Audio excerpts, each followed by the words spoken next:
.com.br/Nasdaq e seja bem-vindo ao mercado global. PNC News. Informação que gera valor.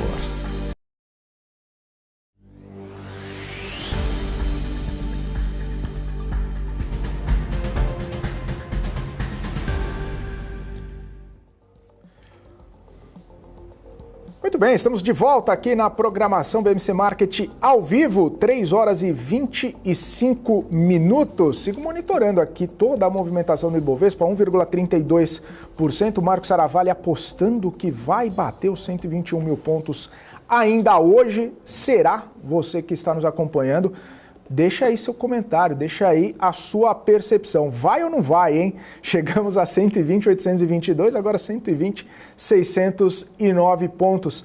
E claro, como toda sexta-feira, a gente traz aqui o Amir Somoji, que é diretor da Sports Value, para a gente bater um papo a respeito de marketing esportivo, investimentos no esporte. Amir, bem-vindo. Sempre muito bom poder tê-lo aqui na nossa bancada. Legal, Felipe Saravalli, um prazer estar aqui novamente. Amir, só quero resgatar a nossa conversa da semana passada, porque existiu uma grande expectativa a respeito da final da Libertadores, seja dentro de campo e extra-campo, né? A gente viu uma movimentação bastante forte, por mais que, como a gente comentava, né, não chegue muito próximo ou não tenha muita relação, não tenha muita proximidade com os investimentos, com o bis gerado por conta da Champions League, foi um movimento interessante dos dois times, né, tanto de Boca quanto de Fluminense, nas redes sociais, nas repercussões que houve ali. Foi muito bacana, né? Muito bacana. Eu acho que dentro de campo a gente acabou antecipando que ficou muito claro a diferença técnica do Fluminense para o Boca é dinheiro. Quer dizer, se o Boca tivesse mais dinheiro, eu jogaria melhor. Então eu acho que isso foi muito interessante notar. E o público, né, presente no estádio, um faturamento de aproximadamente 6 milhões de dólares, um jogo na América Latina. Para vocês terem uma ideia, na Europa é normal que um jogo faça 4 milhões de euros. Então nós temos essa possibilidade. Não consegue fazer todo o final de semana como é na Europa, mas foi uma grande festa do futebol sul-americano. Muito bom. Fica à vontade. Eu estou vendo aqui a tabela para fazer uma provocação para você. Tabela do Brasileirão, né? Sai um pouquinho de Libertadores e ir para o Brasileirão. Uma provocação bem forte, porque eu sou corintiano e passo o ano inteiro, principalmente quando tem Brasileirão, falando que o Corinthians vai cair. Santos, enfim, esse é o assunto, né? Agora, mas lógico que o assunto é menos torcida e mais marketing, né, investimento e comportamento. A gente tem o Cruzeiro ali, que é uma SAF, né? Aí minha provocação é o seguinte, o que está acontecendo, assim? Por que tem uma SAF que parece que não está dando certo, né? E como, de novo, com foco aqui no olhar de investimento, porque eu sou um investidor, eu posso acessar esse mercado, eu gostaria que pelo menos estivesse bem também desempenhando bem no resultado no campeonato, né? Pelo menos, e não está se traduzindo isso. Estou vendo aqui a tabela, né? Não acompanho tão de perto assim, mas essa é a realidade. Então, por que a princípio, olhando de fora, é como se fosse um Ibovespa, né? Tivesse lá, esse investimento aqui está o pior desempenho, né? Dentro do campeonato aqui, do desempenho dos investimentos, né? Enfim, essa é a provocação que eu queria sair um pouquinho de Libertadores, voltar um pouco para o Brasileirão. A questão da SAF eu achei muito interessante sua pergunta. Por que o Vasco vai mal, o Cruzeiro vai mal se virou empresa? Porque essas empresas que nasceram, o Botafogo foge um pouco ao padrão, mas também nasceu do mesmo modelo, ela nasceu para salvar da falência um clube de futebol. Então muito do dinheiro que o Ronaldo investiu foi para bater dívida.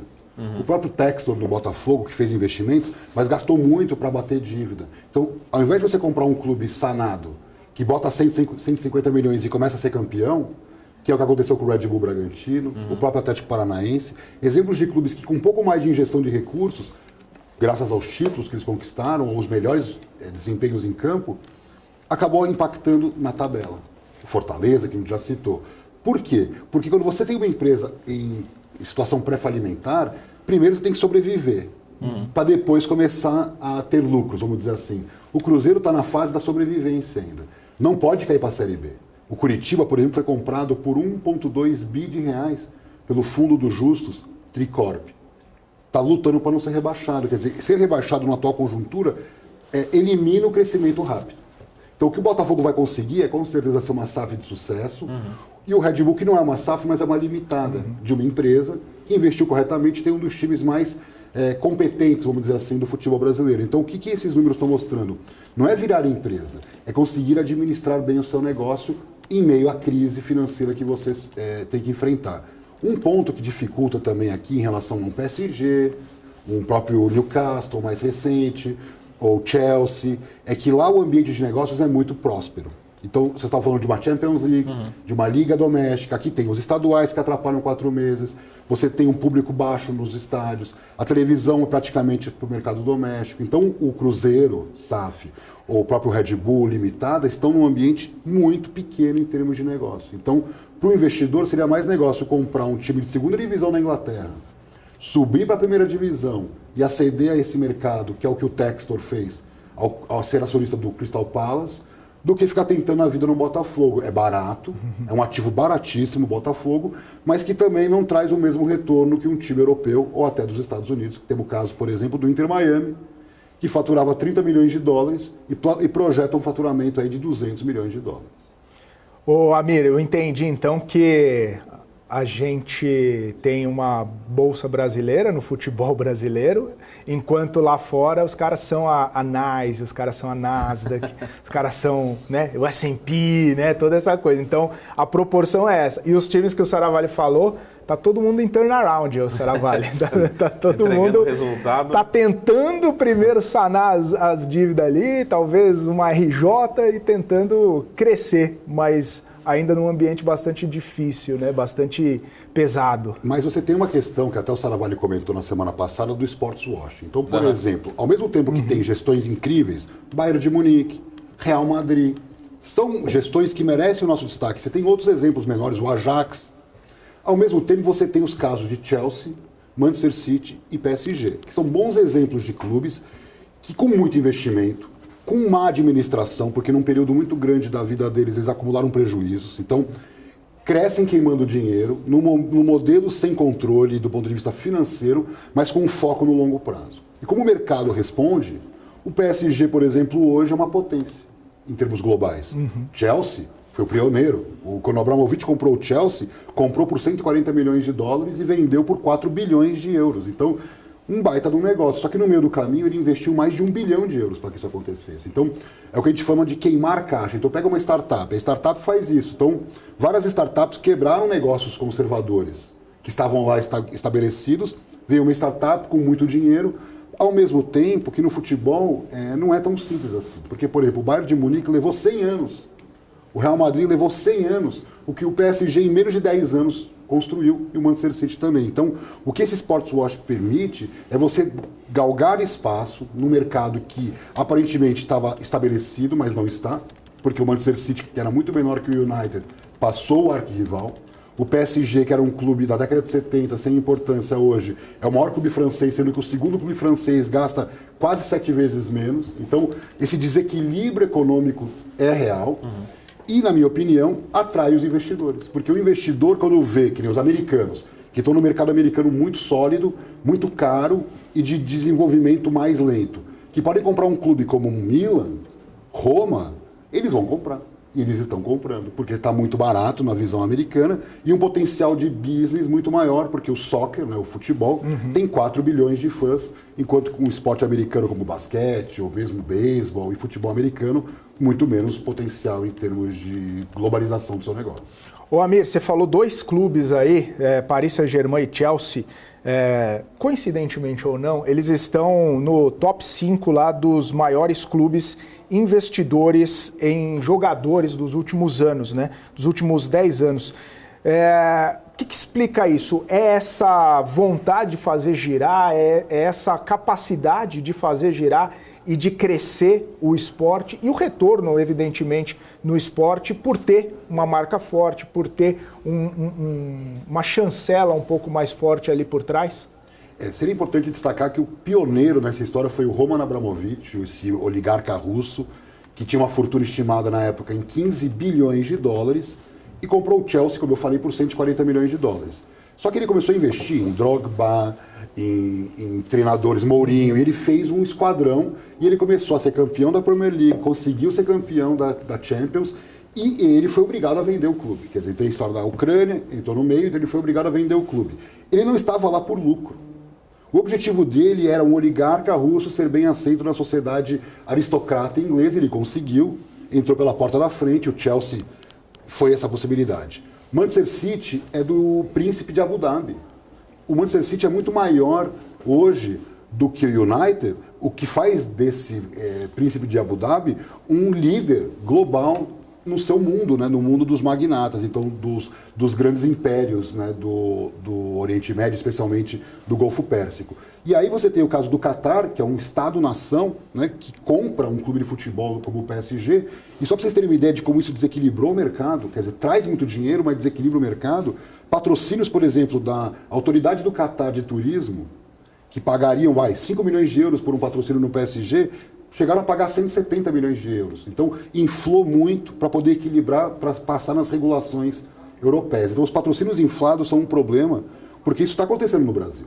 Tivemos a Crefisa no Palmeiras, o próprio Atlético Mineiro, né, com a MRV. Então, o clube começa a ser campeão graças ao investimento externo. Então, o que está acontecendo? A falta de regulação no futebol permitiu que gigantes perdessem espaço para clubes que, em tese, não teriam capacidade sozinhos, sem um grande investidor, de fazer isso. Então, o que está mostrando? Que esse mercado de investimento em jogadores é o artista que abre as portas para que se façam melhores contratos de patrocínio, mais impacto em rede social, mais jogos amistosos, melhores contratos televisivos. Então, no final das contas, é sempre focado no negócio. Você acumula prejuízos, constrói uma marca global e essa marca global interessa também a outros investidores. O caso do Manchester City é uma holding que tem vários clubes pelo mundo e que hoje tem investidores de fundos de investimento, não apenas o Sheikh de Abu Dhabi, mas investidores norte-americanos que estão lá e chineses que estão lá aportando recursos para fazer esse grupo ficar ainda mais forte. Então, é um conglomerado envolvido com o futebol.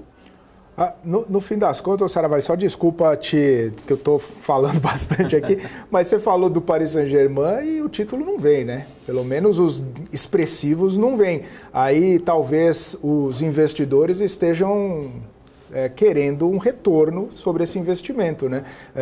Em títulos, obviamente, porque muito em marca já acaba tendo, né? Pois é, tem alguns casos interessantes, como foi, por exemplo, a associação da marca Jordan com o PSG, foi uma jogada de marketing, não foi uma jogada de sports wash, foi uma criatividade de marketing, então estão acontecendo coisas boas.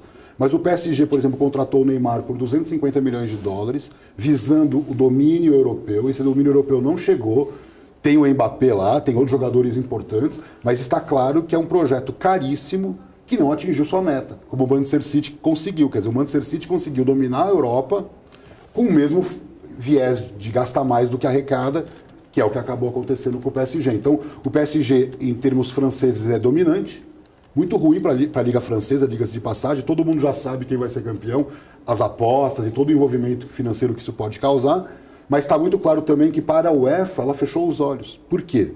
O mercado francês não era competitivo e hoje tem um player. Então, é muito interessante, porque ao mesmo tempo que o órgão regulador deixou a coisa acontecer, a falta de regulação estrangulou esse mercado, porque você não tem um segundo clube francês. Então, na minha opinião, a regulação deveria ser mais exigente com esse dinheiro do sports wash, por uma questão também da mensagem.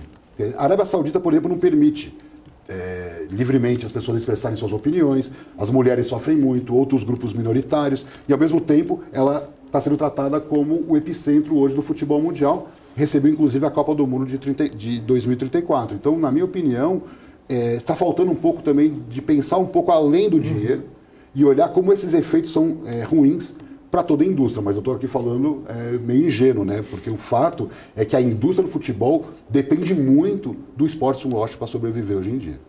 Boa. O Amir, só fazendo uma provocação aqui, no sentido para entender assim, qual que é a relação entre os investimentos nos clubes e o desempenho, lógico, também, consequentemente, o investimento nas seleções, né? E para entender como é que está no Brasil. Porque até fazer um paralelo. Se você pega um investimento numa marca durante uma Copa, o Brasil está jogando quantos jogos? 4 jogos, né? E aí a sua marca fica exposta só ali na fase inicial, acabou. É diferente de você colocar durante vários jogos, a final que está todo mundo vendo, enfim.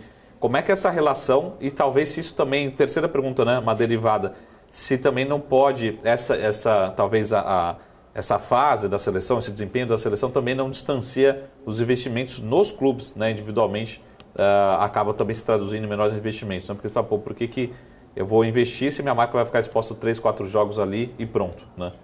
Pensando mais de forma sistêmica, você está certíssimo no seu questionamento, porque, por exemplo, quando o Brasil tomou de 7-1, eu até fiz um estudo comparando a gestão alemã com a gestão brasileira do mesmo período, e o 7-1 se explicava. Porque os alemães, quando foram eliminados precocemente da Eurocopa em 2000, eliminados precocemente, viram ali uma tragédia para o futebol alemão, e eles reformularam as estruturas do futebol alemão de lá para cá. Tivemos a Copa de 2006, que foi o epicentro do investimento, mas foi um pensamento estratégico do futebol alemão. Então os jogadores alemães começaram a pensar de forma diferente o jogo, os treinadores, e aí vem a sua pergunta. A seleção alemã se beneficiou. O 7-1 nada mais foi o título alemão no Brasil do que a consequência de um trabalho. Nós não, nós viemos de uma degradação de um trabalho, vendendo jogadores cada vez mais cedo, enfraquecendo a Liga Nacional, pensando que o Neymar, quando voltasse, seria campeão. Esse modelo se exauriu. O Mbappé joga na Liga Francesa. E isso é um ponto que eu acho que a Inglaterra aprendeu. A Premier League sempre potentíssima, com estrangeiros, e pode ver a seleção inglesa na Copa do Mundo jogando um futebol lindíssimo, com jogadores filhos de imigrantes. Então eu acho que a Inglaterra é o exemplo dessa lição de casa que nós vamos ter que fazer. Nós vamos ter que, em algum momento, parar de vender jogador com 18, 20 anos, botar esse jogador para virar ídolo aqui, fazer como o Zico, o Sócrates, o Falcão eram na época da década de 80, onde as torcidas de Flamengo, Corinthians, São Paulo, Palmeiras vão torcer para a seleção porque seu ídolo está lá. Então, essa mudança só vai acontecer se a CBF quiser. Hoje a CBF só está preocupada com a seleção. Não está preocupada com o Campeonato Brasileiro, como uma liga. Então, só que ao mesmo tempo ela vai se beneficiar se a liga fortalecer, a seleção fortalece, como aconteceu, como eu citei, no caso da Inglaterra e da Alemanha. Então, eu acho que hoje nós precisaríamos ter uma mudança radical na CBF, sair essas pessoas que estão aí há anos, né, porque é uma continuidade, entrar uma gestão mais orientada para performance, não performance financeira, performance esportiva do futebol brasileiro, porque hoje, saindo da Série B, está tudo à míngua. Então, por exemplo, os clubes menores vão deixar de sobreviver porque o capitalismo vai fazer com que eles desapareçam. Então, nós tínhamos que criar mecanismos para que o mercado crescesse, o futebol evoluísse enquanto indústria, mas principalmente dentro de campo, diminuísse o gap que existe, por exemplo, entre a Liga, o Campeonato Brasileiro, e as ligas europeias, que economicamente nós tínhamos condições de ser muito melhores do que somos. Então a gente tem dinheiro, mas nós não temos gestão. E a CBF, na minha opinião, é a maior responsável por isso. Então a mudança na CBF é a mudança para o bem do futebol do Brasil. Mas isso é meio... não sei, né? Tô pensando aqui, né? Meio até utópico, né? Porque a criança, quando começa a jogar futebol, já fala, não, eu quero jogar na Europa, eu quero jogar na Inglaterra, eu quero jogar no Barcelona, né? Joga videogame e o cara nem escolhe o Corinthians, né? Se ela vale, infelizmente, o glorioso Corinthians, mas que tá escolhe o Manchester City. Então, mas qual que é a magia? Se você falar em surf, ninguém quer ser o surfista australiano ou havaiano, quer ser o brasileiro. Em skate, a mesma coisa. No vôlei, a mesma coisa. É só no futebol que a gente perdeu a essência. Porque no resto, nós somos líderes, né? Por exemplo, eu brinco, quando você pensa no vôlei, nós somos mais potência no vôlei do que no futebol. E o vôlei não é uma indústria pujante. Então, voltando ao futebol, o Brasil pode ser uma Premier League se a gente entender que o jogador vai embora para jogar Champions, mas não aos 18.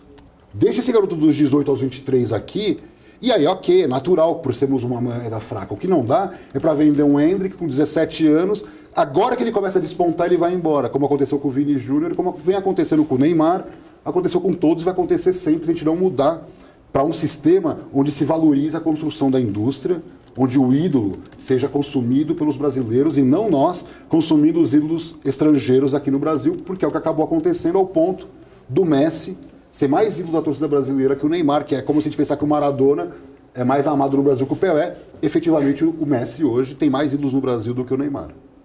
Tem mais fãs no Brasil que o Neymar, desculpa. Não, eu só estou pensando numa provocação aqui. Inclusive, meu filho que falou essa aqui. Pergunta assim, meu filho falou perguntar para você. Pergunta quantos gols o Pelé fez esse ano? Né? Quantos gols o Maradona fez esse ano? E quantos gols o Romero do Corinthians fez esse ano? Né? Romero Poxa, Saravalli, aí indefensável. Mas se você pensar na NBA, ninguém fica lembrando do Michael Jordan. É LeBron, é Curry, porque as pessoas querem o agora, né? Eu acho que nós estamos acordando tarde para esse tema.